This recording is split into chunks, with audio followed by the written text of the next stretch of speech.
Olá, bem-vindo ao Beca Responde. Eu selecionei 5 perguntas daquela caixinha de perguntas que vocês mandam para mim, para a gente estar compartilhando aqui juntos sobre o tema. Vou estar lendo cada pergunta que eu selecionei e abordando melhor o assunto, dando a minha perspectiva. Lembrando, gente, que tudo que eu trago aqui é baseado em ciência, sim. Eu sou apaixonada e uma grande estudiosa da disciplina positiva, da comunicação não violenta, da inteligência emocional e tudo muito baseado na minha experiência, na minha transformação na maternidade, que tem sido muito grande e muito impactante.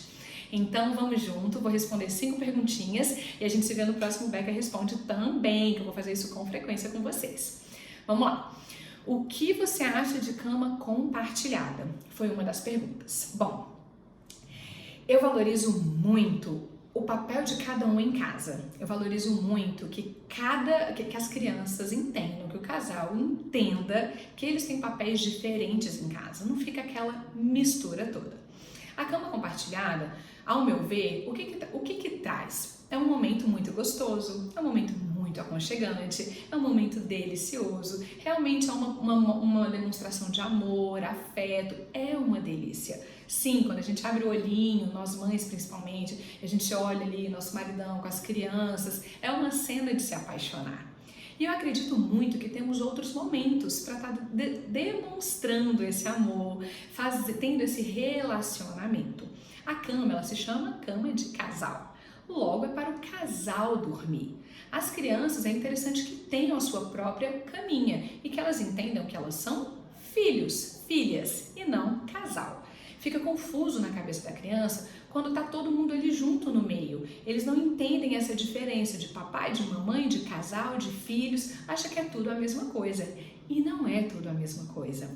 Uma cama compartilhada pode afastar o casamento, o casal um do outro. Pode reduzir muito a frequência de relação sexual, o que é muito importante para dentro do casamento.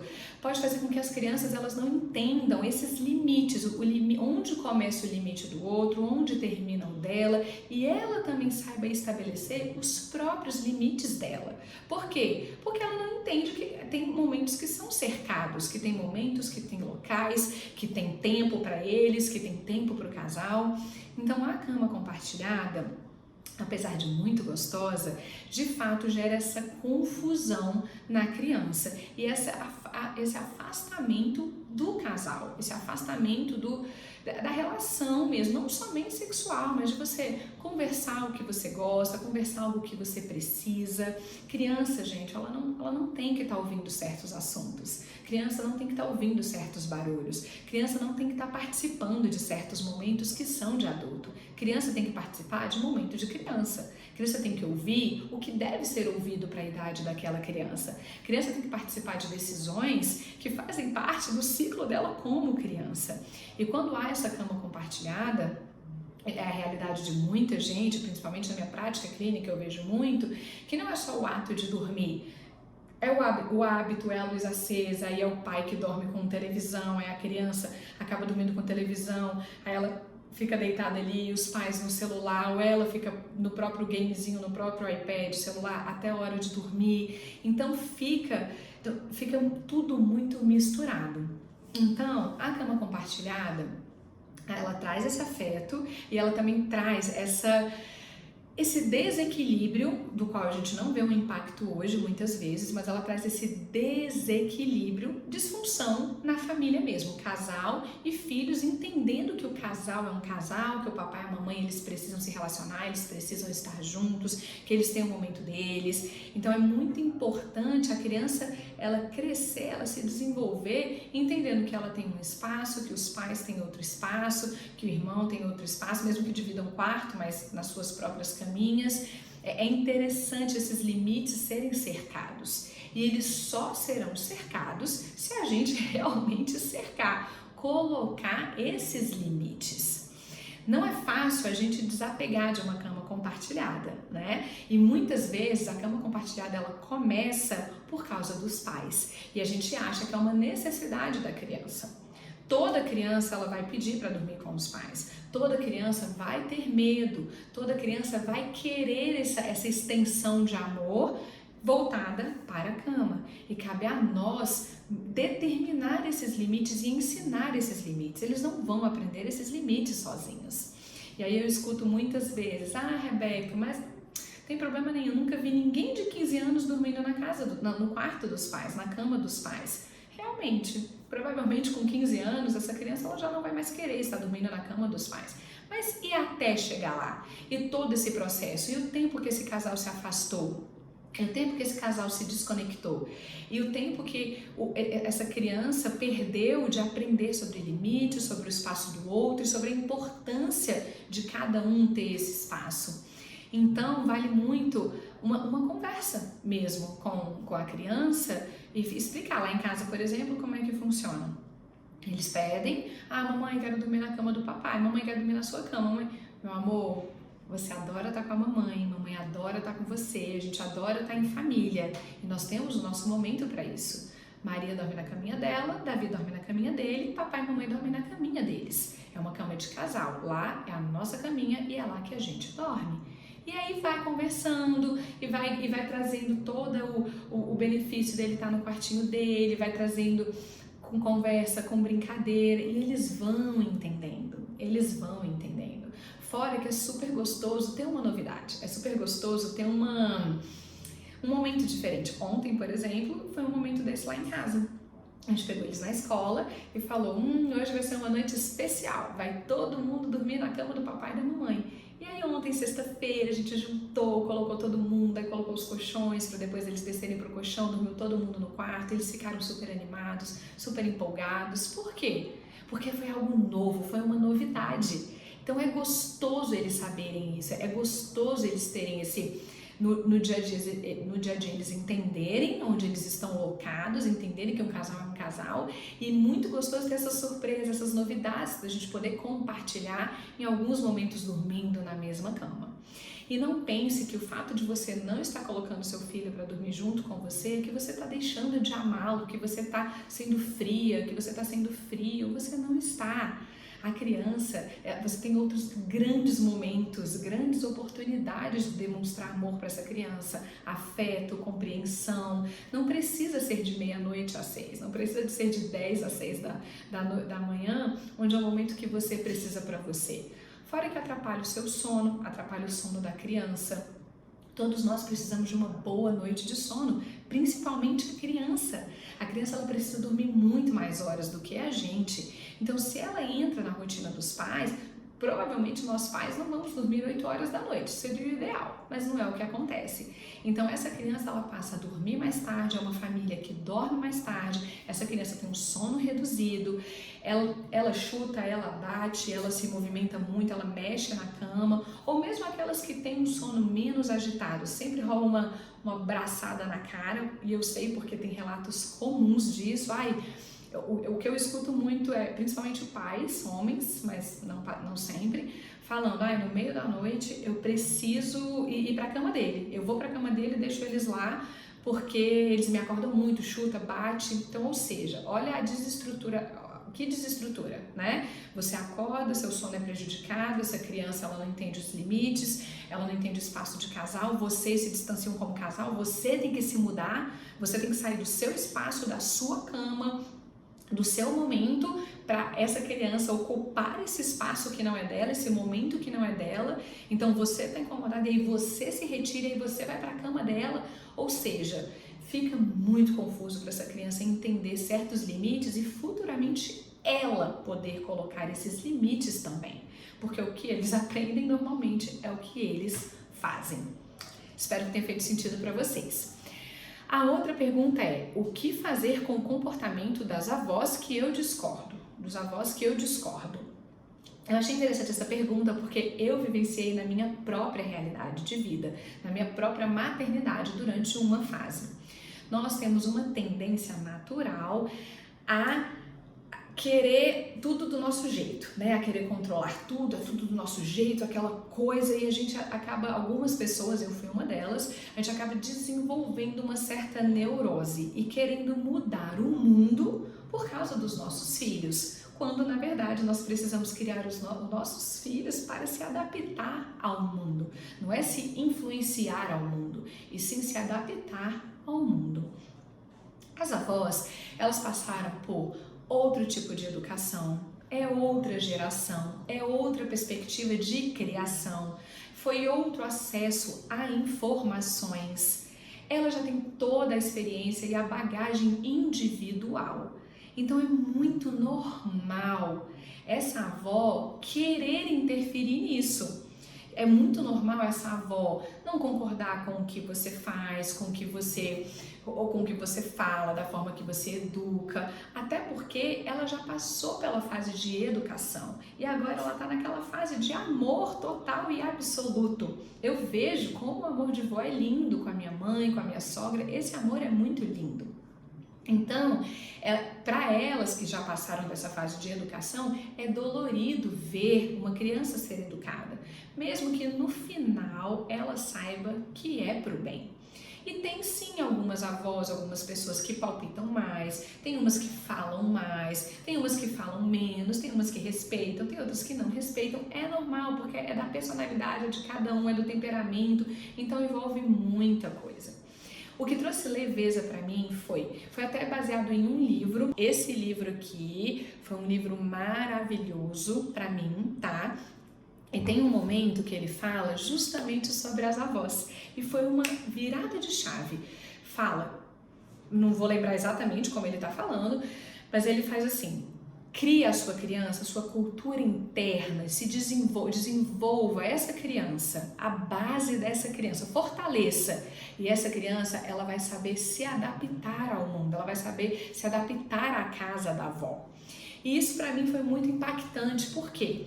Porque naturalmente as avós têm um pensamento muito diferente, como eu falei anteriormente, é uma geração, é uma educação, é acesso à informação totalmente diferente de hoje, né? Sim, faz parte, nós evoluímos, isso faz parte, só que é difícil para uma pessoa que está lá atrás entender essa evolução. E eu acredito que a gente também, vai ser difícil para a gente também, quando lá na frente nossos filhos estiverem a outro nível de evolução, a gente também se colocar nessa posição de evolução. Mas enfim, então é tudo muito diferente na nossa realidade. A forma que a gente escolheu criar, a forma que a gente se comunica, a forma que a gente usa a alimentação, a forma que a gente usa os sentimentos, a forma que a gente... Enfim, todos os aspectos são diferentes. Isso não quer dizer que é melhor, isso não quer dizer que é pior, isso não quer dizer que é mais certo, ou isso quer dizer que eles são errados de forma alguma. Só somos diferentes, só escolhemos caminhos diferentes. E eu não entendi, eu não tinha esse nível de compreensão. Então, como eu estava muito empenhada em um caminho, a disciplina positiva da comunicação não violenta, da não recompensa, do não suborno, da não vingança, e de tratar a criança com respeito, e de olhar e de conversar a nível de consciência, eu mergulhei nisso, que é de fato o que eu pratico hoje, a forma que eu vivo hoje, só que eu queria que o mundo inteiro fosse assim. Então, eu queria que os dindos fossem assim, as avós principalmente fossem assim, e ver o comportamento diferente dos que estavam de fora me magoava demais, me dava muito medo, porque eu falava, cara, todo o esforço que eu estou tendo aqui nessa semana, todo o esforço que eu estou tendo na educação, na abdicação da minha vida para educar essas crianças, é tudo jogado fora quando chega no final de semana e é totalmente diferente. E aquilo foi criando um peso muito grande. E aí eu me tornei muito chata, eu estava tirando a oportunidade dos meus filhos serem netos, tirando a oportunidade das avós serem avós, e eu estava querendo mudar os outros por causa da minha criação. E aí esse capítulo, ele me impactou. Aí eu falei, opa, peraí, realmente. Então se eu crio a minha base, eles sabem quem eles são. Eles sabem a cultura interna deles, e aí eles vão se flexibilizar, não quer dizer se moldar, eles vão se flexibilizar. E aí a gente começou a entrar num ritmo de leveza, de entender que vó é vó, que vó vai fazer certas coisas que pais não vão fazer, e que é justamente para acontecer assim, que a comunicação é diferente, que no mundo as pessoas se comunicam, elas vão se comunicar de forma diferente, então a criança ela vai ter esse senso de defesa, a criança vai desenvolver esse senso de maturidade, e aí em casa a gente vai sempre fortalecendo aquilo que a gente acredita. Gente, não deu outra. Olha, na casa da avó é completamente diferente, a realidade é outra, e as crianças, elas sabem ser netos, eles sabem quem eles são, quando os princípios são muito firmes. Por exemplo, comer na frente da TV, ok, vão comer na frente da TV porque na casa da vovó come, na nossa casa não come. Agora, desrespeitar, afrontar alguém, não vai, porque isso é um princípio, o respeito é um princípio da nossa casa, respeito ao próximo. Então, o que é forte mesmo, o que é de base mesmo, eles nunca vão deixar eles não vão esquecer, se isso é muito bem firmado. Então, não se preocupem, vocês vão discordar do comportamento, é claro, porque vocês pensam diferente. E o que você pode fazer é pedir uma força, falar, tem pessoas que são mais abertas, tem pessoas que são mais fechadas, eu espero que na sua realidade seja de uma pessoa mais aberta.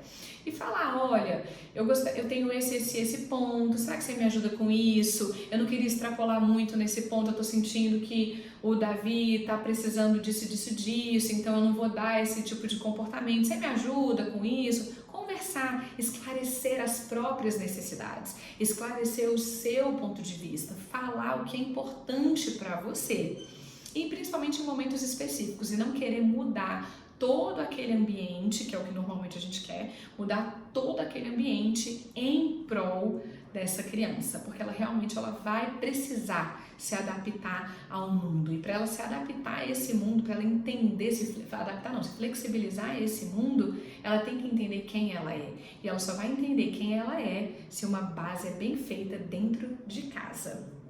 Espero que tenha feito sentido para vocês e que essa leveza se estenda, porque hoje a nossa vida é outra. Próxima pergunta: como fazer para os meus filhos não brigarem? Primeiro de tudo, a briga ela é muito necessária.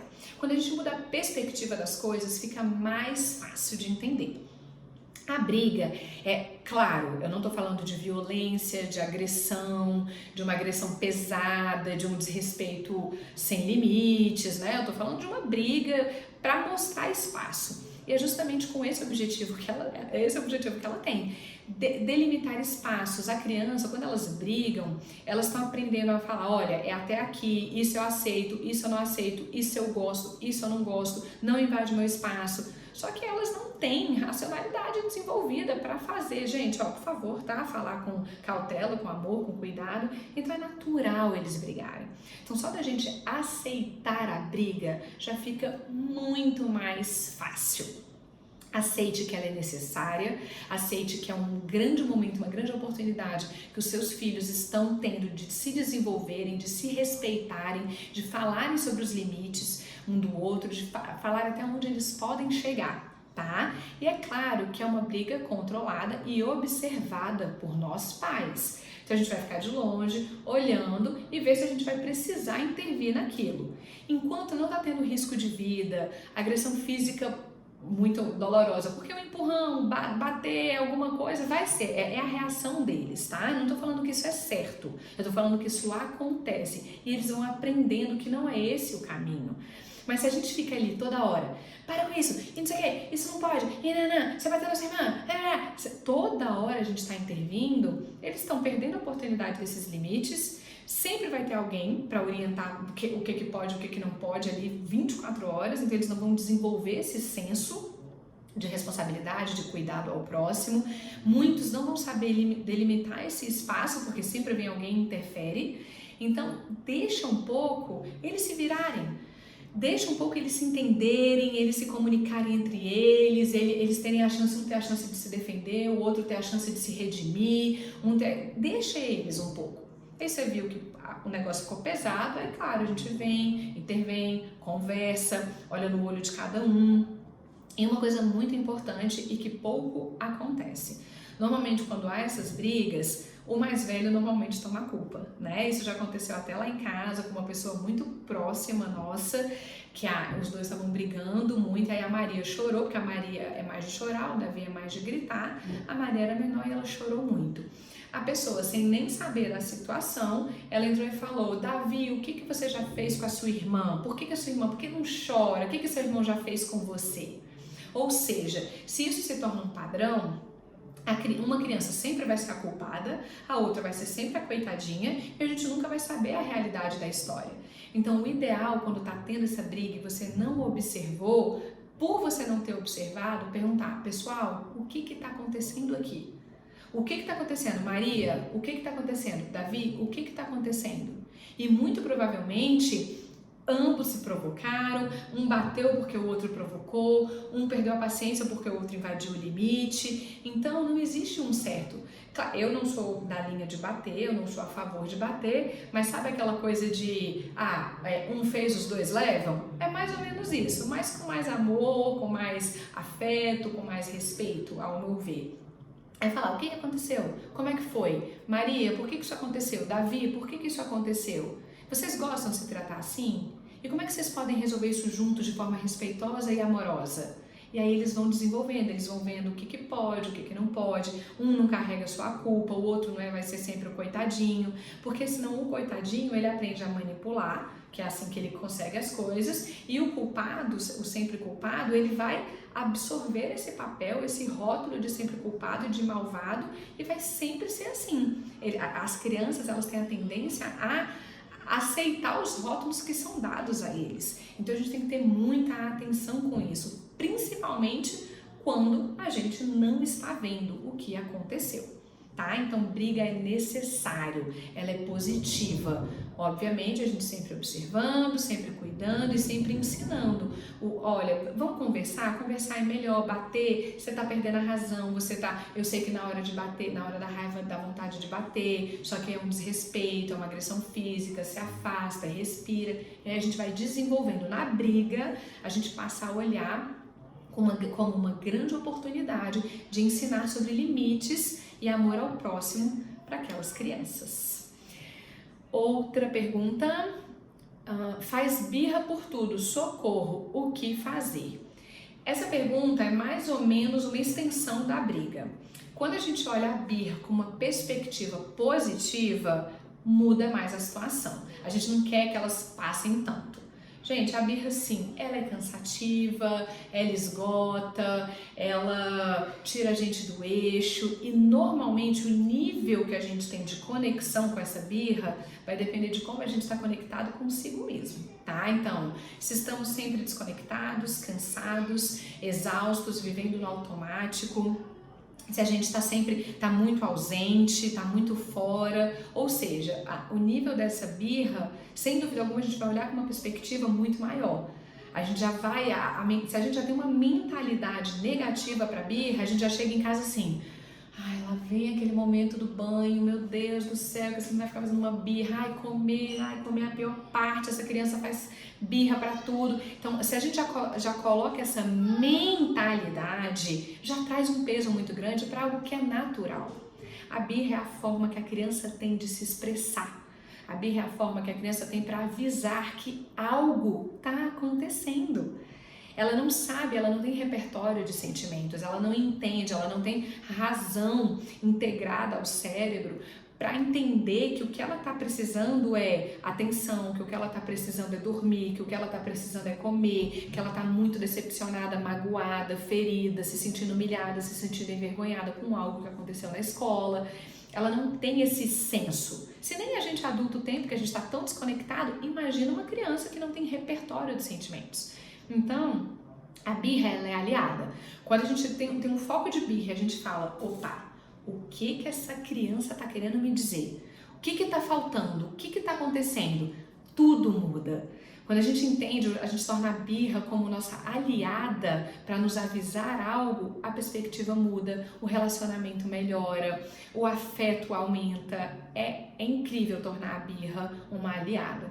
E normalmente essa criança, ela está sentindo, você pode estar muito ausente, você é uma criança que faz muita birra, tá, gente? É assim, birras exageradas, porque a birra normalzinha ali é normal, tá? Você gosta de ouvir não? Você gosta quando você está esperando alguma coisa e aí você escuta não? Você gosta quando algo que você queria que acontecesse não aconteceu? Como é que você se sente? Você gosta quando alguém fala com você, chama a tua atenção, te critica? Então, gente, a birra ela é normal. Nós adultos, a gente também faz birra. Nós fazemos birras também. E muita. Vê aí com o teu marido, vê aí com a tua esposa, se você não faz birra também. Se você for analisar o seu dia, constantemente você está fazendo birra. Você tá de cara fechada, você tá de cara emburrada, você tá respondendo, você tá com vontade de bater, você tá com vontade de quebrar as coisas, mas você já tem a razão mais bem sucedida e mais integrada ao teu cérebro. Então isso faz com que você pense antes de agir. Uma criança não. Uma criança ela é um ser emocional ambulante. Ela não tem o cérebro dela integrado. As emoções dela são de fato a flor da pele. Elas estão constantemente expostas. Então uma criança que escuta não, uma criança que se frustra, uma criança que acontece algo que ela não queria, que ela não esperava, que se assusta, tudo é motivo de exacerbar esses sentimentos. E aí a gente vem ensinando a esse controle emocional, o que é muito importante. E não esperar que eles se controlem emocionalmente no primeiro aprendizado e com 6 anos de idade. Eles vão aprendendo isso. Até hoje eu acredito que tem dificuldade de domínio próprio de se controlar emocionalmente. Imagina uma criança que está aprendendo sobre isso. Então, quando a gente olha para a criança e pensa, cara, como que eu agiria aqui? Como que eu me sentiria aqui? Se isso acontecesse comigo, um não, um isso, uma expectativa frustrada, como que eu ia me sentir? A empatia fluindo fica mais fácil. E aí a gente entende e fala, pô, peraí. Então, normalmente as birras acontecem quando você está muito ausente, quando você está tendo coisa na sua casa e você não está dando atenção para as crianças, quando você está mexendo muito no celular, quando você está trabalhando em casa, quando você leva a criança para um lugar que não é de criança, né? Você leva a criança para conversar com 6 amigas suas e você quer que essa criança fique quietinha, comportada, fofinha, e ela está querendo atenção, ela está querendo ficar com você, ela não está satisfeita naquele lugar e ela naturalmente vai fazer birra. Isso não quer dizer que a gente vai ceder às birras, não quer dizer que a gente vai fazer tudo que as crianças querem, é claro que não. Se é preciso essa criança estar nesse ambiente, vai preparando essa criança, olha, é um programa de adulto, você está indo comigo por causa disso, disso, a mamãe não vai te dar tanta atenção, você leva um brinquedo, você tem isso aqui para fazer, você tem esse desenho aqui para pintar, conversa e ainda assim essa criança ela vai ficar incomodada e ela ainda vai fazer uma birrazinha, tá? Então a gente vê o contexto é muito importante e de como a gente está inserido nesse contexto, porque normalmente a birra é quando está faltando algo para a criança. E se ela é muito exagerada, normalmente está faltando muito. Às vezes está faltando toque físico, às vezes essa criança está sendo negligenciada, às vezes essa criança está sentindo falta dos pais, às vezes essa criança fica muito tempo na escola, ela fica muito tempo com babá, às vezes essa criança, os pais não falam de emoção dentro de casa, então essa criança ela não entende o que está acontecendo dentro dela, aí ela acaba sendo mais violenta. Então a gente tem que saber o por trás, o que está acontecendo, começar a olhar com uma ótica de, opa, peraí, o que eu tenho a ver com essa birra? Como eu posso ajudar? E aí trazer a essência de que, primeiro, não querer que tenha pressa para acabar, tá? Então a criança ela tá lá no pico da birra, não é hora de você ensinar alguma coisa. Não venha, imagina você com raiva, no auge da sua raiva. Imagina se essa criança, se você vai conseguir racionalizar, deixa eu pensar no lado dele, não, realmente, eu acho que ele quis fazer outra coisa. Não, você quer matar, você quer bater, você quer xingar, você quer humilhar, você faz o que você não pode, você fala o que você não quer. A raiva é assim. Então quando a gente leva essa ótica pra birra, a gente já, opa, peraí, a criança ela já tá nervosa, então ela não vai aprender nada. A hora da birra é a hora do acolhimento, é a hora do abraço, é a hora do afeto, é a hora eu tô percebendo que você tá nervoso, agitado, com raiva, bravo, posso te ajudar, você precisa de alguma coisa. Às vezes a criança só precisa que você fique lá. A Maria é uma dessas. Diversas birras da Maria, eu simplesmente fico no quarto com ela e ela fica gritando, ela fica se batendo, aí às vezes ela quer bater a cabeça no chão, aí eu só coloco a mãozinha e falo, meu amor, mamãe tá aqui pra te proteger, até passar aquele pico. Passou aquele pico, a criança se acalmou, meu amor, respira, a respiração traz paz, a respiração traz calma, vamos respirar, eu posso te ajudar, o que está acontecendo, e aí a criança vai acalmando. E a criança vai acalmando e a gente vai tendo a chance de falar, meu amor, eu sei que você queria isso agora não é necessário, não é possível, a gente não vai ter, e vai conversando, e essa criança ela vai entender. O grande problema da birra também é que as crianças elas sabem que ganham os pais dessa forma. Por quê? Porque o pai é vencido pelo cansaço, a mãe e o pai são vencidos pelo cansaço, eles já sabem até onde vocês conseguem ir E aí eles esperneiam, vão lá e vocês cedem. Então a birra, além da gente tornar ela aliada, entender o contexto dela, entender os motivos, não quer dizer ceder, quer dizer ser firme. Se é algo que essa criança ela não vai poder ter, ela não vai fazer, ou enfim, é uma grande oportunidade que ela tem de lidar com a frustração, de aprender a lidar com a frustração, de lidar com o não, porque de fato nem tudo vai ser na hora dessa criança, eu espero que não seja, e nem tudo vai ser da forma que ela quer, eu também espero que não seja. Então tornar a birra aliada. E essa conexão, Rebeca, mas eu não tenho paciência para ficar, conversar, ficar aí no quarto igual você fica. Bom, aí é uma conexão sua. Então essa criança, ela tá avisando que ela tá precisando de você e você não está disponível. Então é você olhar para dentro e falar, quero estar disponível. Uma das prioridades é educar meu filho. Uma das minhas prioridades é ser mãe. Então, a sua prioridade tem que ser disponibilidade emocional e disponibilidade de tempo. Porque uma criança, para ela ser desenvolvida emocionalmente, ela precisa de tempo com os pais. E os pais precisam de tempo para si, de conexão, para poder ter energia suficiente, paciência, mansidão, tolerância, para dar aquilo que aquela criança está precisando. Tá bom? Última pergunta. Quem é mais importante? Quem está em primeiro lugar na sua vida? Seus filhos ou seu marido? Eu achei essa pergunta engraçada, assim, não engraçada, né? Meio diferente, meio polêmica, dependendo da perspectiva da pessoa, só que eu achei ela muito interessante, porque é algo que eu valorizo muito aqui em casa. Eu acho que ela até casa um pouquinho com a questão da ideia da cama compartilhada. Então aqui eu deixo bem claro na minha casa que não existe uma pessoa mais importante ou não, existem papéis. Então, o Ivan, ele tem papel de marido, Davi e Maria têm papéis de filhos. Então, isso não quer dizer mais amor para um, menos amor, não quer dizer menos ou mais, é papel. Então, lá em casa, o Davi e a Maria não ocupam o papel do Ivan. O Ivan não ocupa o papel das crianças. É tudo muito bem definido. Eu sempre deixo claro para as crianças que elas vieram do meu amor com o Ivan. Elas são frutos do meu amor, do meu casamento, do meu companheirismo com o Ivan, da minha cumplicidade com o Ivan, da minha presença com o Ivan. Então, para eles estarem bem, eu e o Ivan precisamos estar bem. Eu deixo isso muito claro lá em casa. A importância do casal, a importância de eu como mulher, dele como homem, a importância do nosso espaço, entra inclusive também a questão da cama, nesse momento da cama compartilhada, a importância da gente ter um tempo nosso. Então lá em casa, é assim, eu falo, vocês vão se desenvolver, vocês vão crescer baseado em como você vê eu e seu pai. Então a gente se trata muito bem, a gente se trata com amor, a gente se trata com respeito na frente deles, a gente se faz carinho na frente deles, a gente cuida um do outro na frente deles, a gente tem um momento só nosso. Hoje é o dia do casal, hoje é o dia do papai e da mamãe. Ah, mamãe, mas eu queria sair com vocês. Eu sei, meu amor, você adora estar com a gente, e a gente tem um momento da família. Hoje é o momento do papai e da mamãe. Então eu deixo isso muito bem claro. E o fato de eles dormirem no quarto deles, de eu ter um dia de casal, no mínimo um dia, deles verem todo esse comprometimento meu com o Ivan, eles não se sentem menos amados.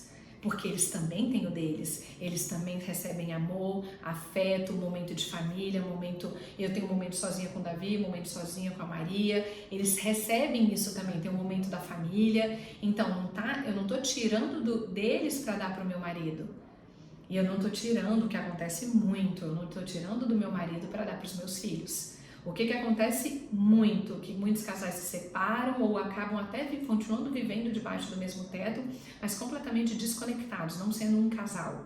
Quando, é claro que é mais a mãe, mas isso não é uma regra, mas normalmente é mais a mãe, quando a mãe casa com os filhos. Ou seja, o marido ele é negligenciado, ele passa a ser coadjuvante da história, ele passa a não ter mais o cuidado, a atenção, e a mãe foca totalmente nos filhos. Então, o que aquela criança, ela não vai desenvolver olha, o outro é importante. Opa, peraí, eu não sou mais importante do que ninguém. Eu tenho meu espaço, eu tenho meu limite e o outro também. Porque uma criança que vê uma mãe casando com os filhos é uma criança que vê doação extrema, desequilibrada, porque não tem um equilíbrio. Se eu tô tendo que dar tudo pra cá, então pra amar esse, eu tenho que anular esse. Ela fica confusa na cabeça da criança e a gente acha que eles não veem, eles percebem, eles sentem, eles aprendem. Então eles aprendem sobre uma doação sem limites, eles perdem a oportunidade de aprender o cuidado com o próximo, porque eles recebem tudo. Eles recebem a roupinha limpa, eles nunca estão atrasados, eles chegam nos lugares, eles fazem natação, eles fazem balé, eles fazem escola, eles fazem isso, eles fazem aquilo, nunca falta comida para eles, nunca falta lanche para eles estão sempre cheirosos, arrumados. Normalmente a gente faz tudo por eles e tem que fazer mesmo, né? Agora, por que faz para eles e não faz para o outro? Claro que também aqui é homem e mulher, tanto faz, só que normalmente acontece mais com as mulheres, não é uma regra, tá? Eu tô falando mais baseado no que eu vejo, no que eu estudo, na minha prática clínica, nos relatos que eu recebo e o que a gente sabe que é mais assim, e não é uma regra, claro. Enfim, então, aí esse marido chega em casa, a mulher só tá reclamando, ela tá descabelada, ela tá exausta, ela tá falando que tá tudo um inferno, não tem uma mesa posta, não tem um jantar bom para eles estarem juntos. Isso não quer dizer que é a mulher que tem que fazer não, tá, gente? Eu não tô falando aqui que é a mulher que tem que preparar isso. Tô falando nada disso. Se você tem um ajudante, ótimo. Se tem que ser você mesma, essa é a sua realidade. Vamos vestir a nossa realidade e viver a nossa realidade. Se ele tem condições de estar te ajudando em tempo, em disponibilidade e é um parceirão, um companheirão dentro de casa, que vocês tornem esse clima agradável. Só que não falte isso. Então a criança, ela vê tudo para elas e vê nada para os pais. Vê um pai que trata uma mãe com desrespeito, sem paciência, que não tem um toque físico, que não tem um carinho, que não ajuda em casa, que não tem esse companheirismo. Vê uma mãe que não prepara nada para o pai, que não vê um amor, vê muita reclamação, não vê um desprendimento emocional positivo. Então a criança, ela tá vendo tudo isso. Ela tá vendo que vocês fazem tudo por elas e vocês não fazem para vocês, um para o outro a si próprio e um para o outro como casal. E eles captam tudo isso. Então, quando a gente tem os seus locais, os seus papéis devidamente locados e organizados, marido como marido, esposa como esposa, filhos como filhos, ninguém se torna mais importante. Cada um se torna importante e amado dentro daquele papel. A mulher amada, a mulher segura, a mulher benquista, a mulher valorizada, a mulher que tem um companheiro que ajuda dentro de casa, um marido que é amado, um marido que é respeitado, um marido que ele se sente acolhido ao chegar em casa, um pai presente, um pai que chega e participa, um pai participativo, uma mãe participativa, uma mãe que deixa o pai ser pai. Então assim, tudo, quando os seus papéis estão locados, tudo começa a fluir e flui muito bem. É inacreditável como flui bem. Então, respondendo a pergunta, Beca responde, em casa não há ninguém mais importante. Existe cada um em seu papel, com seu nível de amor e de importância, e que vai se completando e formando um amor muito forte, uma cumplicidade muito forte, um respeito com o outro muito forte. E isso para mim é muito importante, por quê? Porque o Ivan vê a minha importância da maternidade, valoriza, apoia, participa, é um companheiro. E por que ele consegue fazer tudo isso? Porque ele se sente amado, respeitado, ele se sente parte, ele se sente incluído, ele não se sente, chega em casa, eu faço questão de recebê-lo bem, eu faço questão de estar arrumado, eu faço questão de estar com um sorriso, eu faço questão de a gente ter um momento de família. Bem como ele também faz isso.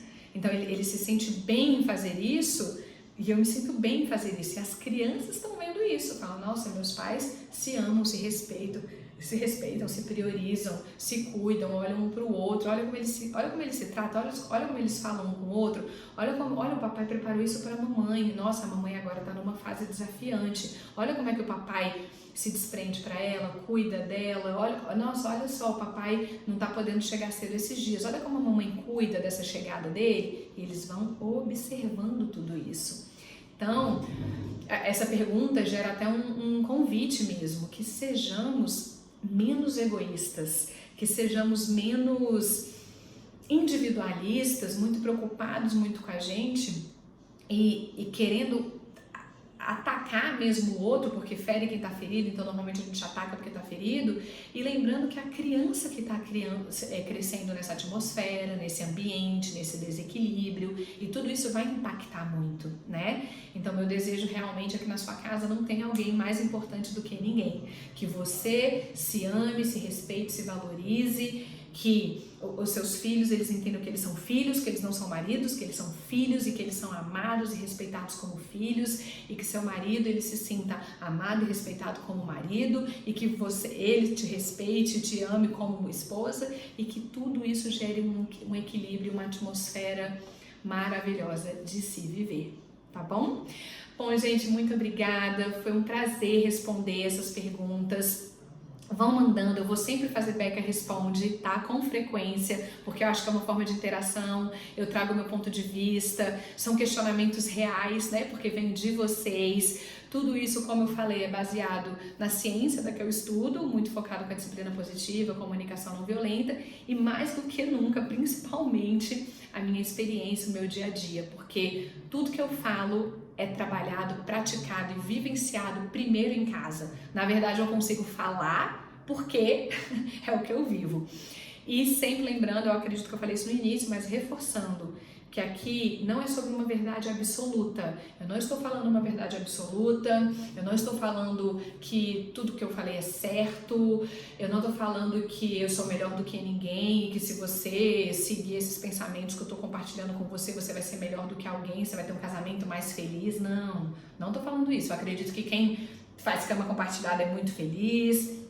Eu acredito que tem maridos aí que aceitam serem negligenciados e os filhos casados, enfim, são felizes. Eu acredito nisso, tá? Aqui eu tô compartilhando ideias da quais eu acredito, eu vivencio, eu percebo na minha prática clínica e eu vejo o impacto das mudanças, tanto na minha casa quanto daqueles que abraçam essa causa, tá? Então, o objetivo aqui é reflexão, é trazer um outro nível de entendimento, é trazer uma outra perspectiva que às vezes a gente é envolvido ali no dia a dia e com muita culpa e com muito medo e com muito alfinetada no outro, a gente deixa de viver e passa batido, tá bom?